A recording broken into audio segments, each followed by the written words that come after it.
il y a cette information qui circule que peut-être un jour il y aura plus de plastique dans les océans que de poissons.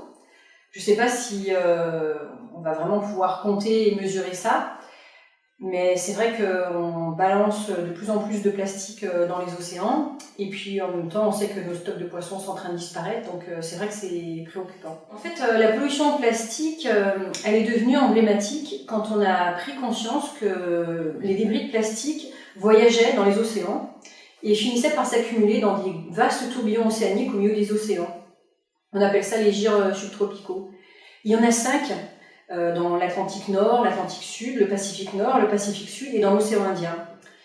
On appelle parfois cette zone d'accumulation le 7e continent. C'est parce qu'en fait, ces étendues de plastique sont très vastes, presque aussi grandes qu'un continent. Alors je suis allée en 2014 et en 2015 dans le continent de plastique qui est au milieu de l'Atlantique Nord. Je suis partie des Antilles.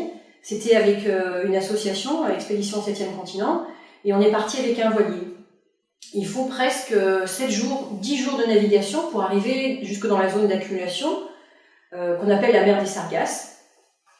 Et c'est vraiment surprenant parce que pendant 10 jours, on fait des mesures quotidiennement, on filtre l'eau à la surface de la mer, et on retrouve pas forcément beaucoup de plastique. Et puis, d'un seul coup, on arrive dans la zone d'accumulation de plastique, et c'est vraiment très marqué. Du jour au lendemain, on va retrouver énormément de plastique dans nos filets, dans nos collecteurs. Ces plastiques sont grands comme des petits grains de riz, et ils sont présents par milliers, par centaines de milliers. Les débris, les déchets de plastique que l'on va rejeter dans la nature et qui vont voyager par les fleuves vont ensuite être transportés par les courants océaniques, se rassembler au cœur des océans, et pendant ce trajet, ils vont être fragilisés, ils vont subir un rayonnement du soleil qui va les casser en petits morceaux. Et c'est pour ça que dans le 7e continent, on retrouve principalement ces petits morceaux grands comme des grains de riz. Les scientifiques ont étudié les microplastiques qu'on pouvait encore voir avec les yeux depuis les années 70 jusqu'à assez récemment parce qu'on avait les outils pour. Et aller chercher des particules de plastique qui sont invisibles à l'œil au beau milieu de l'océan, et ben ça nécessite des outils particuliers. Et c'est grâce à la progression de la science et des outils de mesure que assez récemment on a pu détecter des nanoplastiques dans l'eau de mer de l'Atlantique Nord. Alors les nanoplastiques sont 1 million de fois plus petits que les grains de riz dont je vous ai parlé. Et j'ai réussi à démontrer que les particules nanométriques que j'avais isolées de l'eau de mer étaient en plastique. Alors l'échantillon de mer, je l'ai concentré par ultrafiltration tangentielle. Donc on a concentré l'échantillon de mer plus de 1000 fois. Et ensuite, c'est par diffusion dynamique de la lumière que l'on a pu montrer qu'il y avait des petites particules, des colloïdes qui étaient présents dans l'échantillon. Et ensuite, c'est par spectrométrie de masse que l'on a pu dire que ces petits colloïdes étaient en plastique. Les débris de plastique sont piégés par les courants marins, par les courants de surface au centre des océans. Et quand les débris de plastique vont se casser jusqu'en des particules nanométriques, à ce moment-là, les colloïdes vont avoir des propriétés particulières. Ils vont plus seulement flotter à la surface de l'océan et être piégés par ces courants, mais ils vont diffuser dans toute la colonne d'eau. Et en fait, je pense, mais ça n'a jamais été encore démontré, que par ce biais-là, les nanoplastiques vont s'échapper des cœurs des océans et vont se retrouver dans tout l'océan, juste sur nos côtes.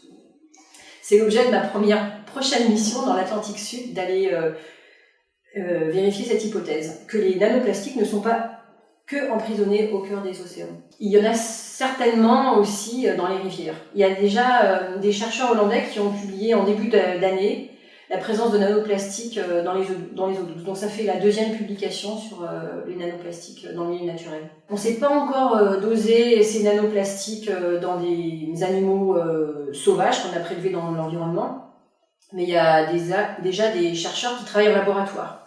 Donc il y a déjà des chercheurs qui ont donné à manger des nanosphères de polystyrène à des poissons et qui ont déjà démontré que dans ce cas-là, ces nanosphères pouvaient se déplacer dans l'organisme du poisson, se retrouver jusque dans son cerveau, avoir un impact sur sa mobilité et sur son développement.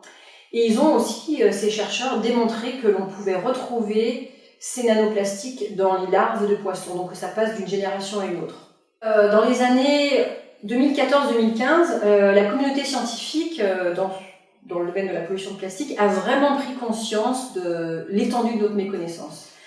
Il y a une chercheuse américaine, Jenna Jambeck, qui a sorti un article dans lequel elle estime les quantités de plastique qui sont rejetées annuellement dans les océans. C'est entre 8 à 15 millions de tonnes. Donc on peut faire une estimation à partir des années 50 où on a commencé à produire du plastique de manière industrielle, et ça fait 200 millions de tonnes de plastique qu'on a rejeté depuis les années 50.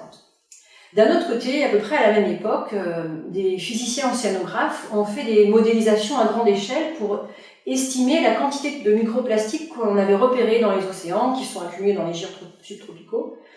Ça représente à peu près 200 000 tonnes. Donc d'un côté, on a rejeté 200 millions de tonnes dans les océans, et de l'autre, on s'est repéré 200 000 tonnes, 1000 fois moins.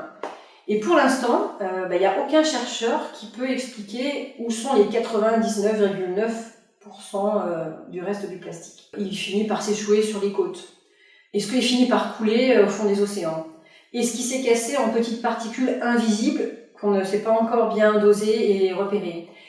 Est-ce qu'il est mangé par les animaux et finalement il se retrouve dans l'organisme de tous les animaux sur la planète, les oiseaux marins, les poissons et ainsi de suite?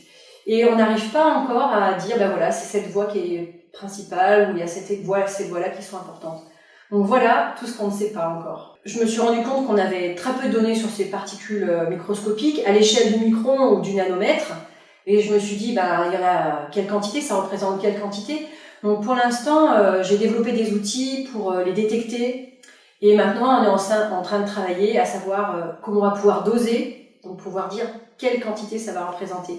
Donc je ne sais pas encore quelle quantité ça représente. Quand on fait des mesures de pollution comme ça, c'est vrai que des fois on se décourage parce que à chaque fois qu'on va mesurer, on trouve du plastique. Mais c'est vrai aussi que parfois il y a des choses qui sont encourageantes. Par exemple, alors ça c'est une expérience qu'a vécu des chercheurs américains quand les microbilles dans les cosmétiques ont été interdites en Californie. Et quand ils ont fait des mesures à la sortie des stations d'épuration, ils ont très vite vu une diminution.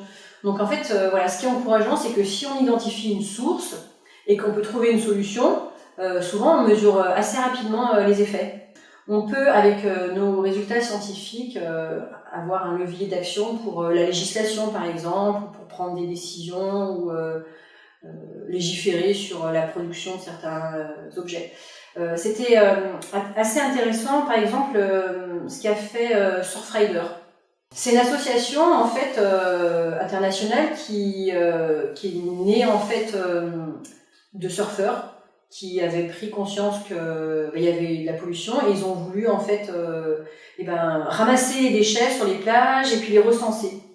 Et donc c'est une association qui est internationale. Donc ils ont fait ces relevés et par exemple on voit dans ce que ramassent des bénévoles sur les plages et quand ils recensent ça, par exemple que les bâtons de coton-tige sont presque en haut de la liste, ainsi que les pailles. Alors les mégots de cigarettes sont au top de la liste. Et bien finalement, en fait, ça a eu un effet puisque il y a une loi qui va limiter les bâtons de coton-tige en plastique et les pailles. Après, je travaille avec l'association Expédition 7e Continent. Si je faisais ces mesures dans mon laboratoire et que j'étais face à ces résultats assez alarmants et que je pouvais pas communiquer au grand public, je crois que ça me déprimerait beaucoup. Et de me rendre compte que par le biais d'une association, on peut parler au grand public de cette problématique et trouver ensemble une solution, parce qu'en fait, le problème de la pollution de plastique, on va trouver des solutions ensemble, tous les citoyens, tous les consommateurs. Ben ça me rassure, enfin ça m'aide à travailler en fait.